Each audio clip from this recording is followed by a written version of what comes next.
अस्सलाम वालेकुम नाज़रीन, महरान टीवी न्यूज़ में वाक़े भली कार माया फराशा नज़र विझंदासीं सब खां पहिरियां हेडलाइन ते।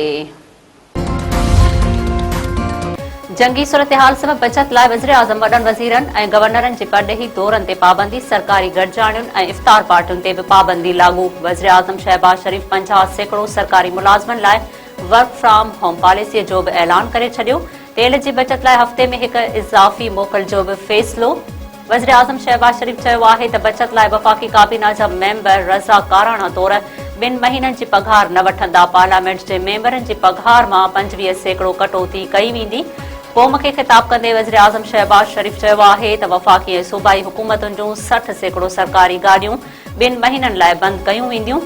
समूरियुनि सरकारी गाॾियुनि खे ईंदड़ 2 महीननि लाइ तेल जी फ़राहमी में 50% घटिताई कई वेंदी। 3 लख रुपयनि खां वधीक पघार खणंदड़ वफ़ाक़ी तोड़ी सूबाई खातनि जे ऑफिसरनि जी 2 ॾींहनि जी पघार कटौती कई वेंदी। ईरान जा नए सुप्रीम लीडर जी क़यादत में इसराइल ऐं अमेरिका जे फ़ौजी अॾनि ते हमला।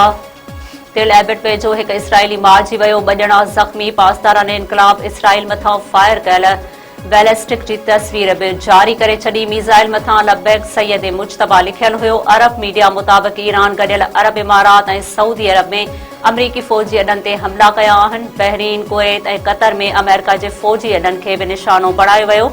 अमेरिका ऐं इसराइल पारां ईरान में आयल डिपो ते हमला। तहरान में तबाह थियल आयल डिपो मां वहंदड़ तेल शहर जे सेवरेज जे लाइन में दाख़िल थी वियो। रोडनि जे किनारे बाहि भड़की उथी। नेटू तुर्किया जे फ़िज़ाई हदुनि में ईरानी मीज़ाइल किराए छॾियो।